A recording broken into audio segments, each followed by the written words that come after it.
안녕하세요. 로엔라이프 구독자 여러분. 날씨가 한동안 덥더니 갑자기 추워졌어요. 네, 추석 명절은 다들 잘 보내셨나요? 추워진 날씨에 감기 조심하시고 모두 건강하시길 바랍니다. 오늘은 대한민국에만 있는 특이한 제도죠. 전세 제도에 대해서 함께 나눠보려고 합니다. 전세는 위키피디아에도 한글 발음 그대로 전세라는 영어 알파벳으로 등재되어 있는 한국에만 있는 제도고 모든 면에서 훌륭한 제도라고 소개되어 있습니다. 단, 전세 사기에 피해만 없다면 말이죠. 여러분, 몇 년 전부터 깡통 전세, 전세 사기, 세모녀 전세 사기 사건 등 뉴스에서 굵직굵직한 전세 사기 사건 많이 겪어보셨죠? 이렇게 언론에서도 많이 다루고 있음에도 불구하고 전세 사기, 깡통 전세, 갭 투자 등은 계속해서 일어나고 있습니다.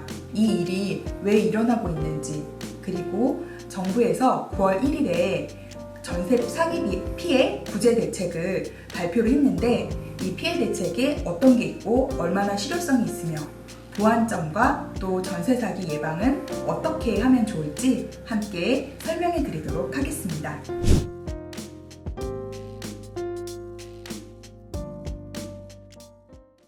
전세는 이제 보증금만 내면은 달달이 월세를 내지 않고도 전세 기간 만료되면 보증금을 돌려받을 수 있는 제도입니다. 외국인들은 한국에만 있는 이 제도에 대해서 무척 놀라하죠. 공짜로 사는 거 아니야? 공짜로 사는 건 아니고 임차인이 내는 전세 보증금을 임대인이 그 전세 기간 동안에 투자를 할 수도 있고 다른 곳에 사용할 수도 있으니 참 좋은 제도인 건 맞습니다. 그러면 깡통 전세, 갭 투자, 전세 사기 이런 용어들은 왜 생겨난 걸까요? 바로 매매 가액보다 전세 보증금이 높아서 임대차 기간이 만료되고 나서도 전세 보증금을 세입자에게 돌려주지 못하는 임대인이 늘어나기 때문에 전세 사기, 깡통 전세가 된 것인데요. 이런 전세 사기의 피해자들은 대부분 20, 30대 사회 초년생들이 많습니다. 왜냐하면 자금이 넉넉하지 않기 때문에 오피스텔이나 빌라의 세를 얻을 수밖에 없고, 그리고 특히나 신축 빌라의 경우에는 시세를 파악하기 어려워서 주로 높은 보증금, 심지어 분양가보다 더 높은 보증금을 내고서라도 들어가는 세입자들이 많기 때문이죠. 그래서 이런 피해를 줄이기 위해서 예전부터 정부에서는 전세 보증금 반환 보험도 운영을 해왔었고 감정가 대비 거의 80%, 90%까지 보증보험을 들어줬었는데요. 그러면 이렇게 전세 사기 피해가 나서 결국 집주인이 보증금을 돌려주지 못하고 허그, 공사를 통하여서 보증금을 반환받게 되면 어떤 피해가 일어날까요? 세입자는 보증금을 돌려받을 수 있지만 그만큼 혈세가 낭비되는 것이겠죠. 그래서 보다 근본적인 체제 개선책이 필요합니다. 뉴스에서 나오는 세모녀 사기 사건도 예를 들어서 매매가는 3억인데 전세를 3억 1천에 놓는 것이죠. 그래서 이 1,000만 원으로 취득세와 공인중개사 수수료를 해결한 매수자들은 그 전국에 수십 채, 많게는 수백 채의 오피스텔이나 빌라를 사들여서 그 차익만큼의 이득을 보았고 만기 기간에 보증금을 반환해주지 못하는 일이 많이 일어났습니다. 얼마 전에도 대전에 분양 사기 사건이 있었죠.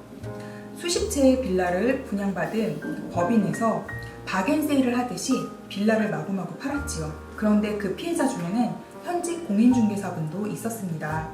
이름을 알만한 법인에서 파니 믿고 맡긴 것인데 알고 보니 매매가보다 보증금이 더 높았던 깡통 전세인 것입니다.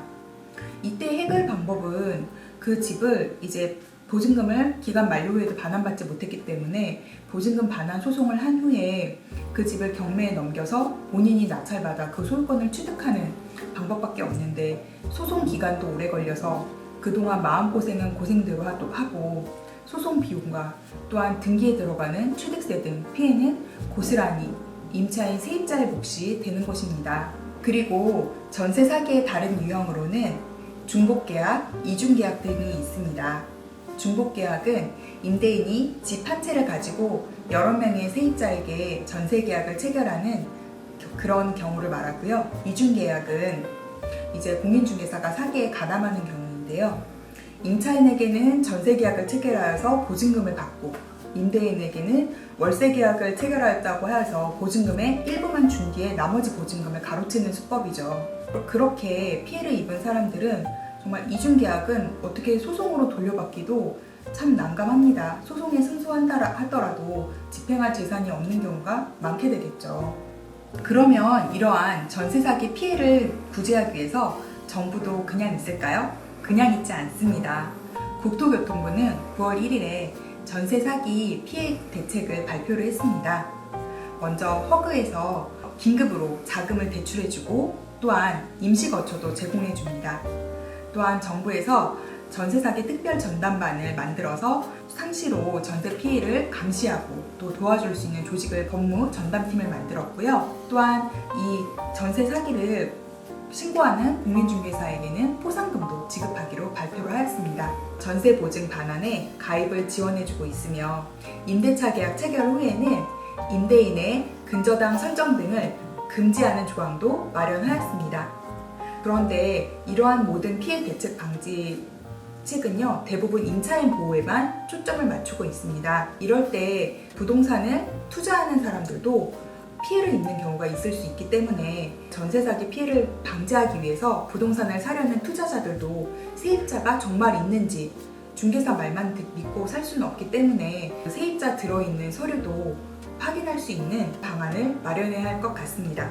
아까 말씀드렸듯이 전세 보증으로 허그를 통하여서 전세 보증금을 모두 다 반환받을 수 있다면 임차인도 깡통 전세인 걸 알고서도 보증금을 반환받을 수 있기 때문에 그에 대해서 혈세가 낭비가 될 수 있습니다. 그래서 국가 재정이 비워지지 아니하도록 이에 가담한 공인중개사 감정평가사에 대한 처벌이 강화를 시키는 규정이 이번에 발표를 하긴 했지만 그에 대해서도 지속적인 현실적인 감시와 그리고 실질적인 그런 징계가 들어가야 할 것 같고요. 또 이번에도 임대사업자도 깡통 전세를 통해서 사기성으로 임대사업을 하는 게 적발이 되면 다시는 임대사업을 내지 못하도록 그 임대사업자 처벌도 강화되었지만 그에 대해서 민형사상도 피해 구제를 할 수 있는 확실한 대책이 마련이 되어야 될 것 같습니다.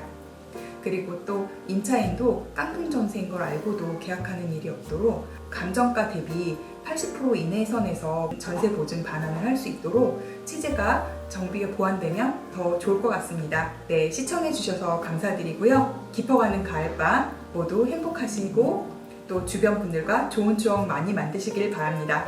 시청해주셔서 감사합니다.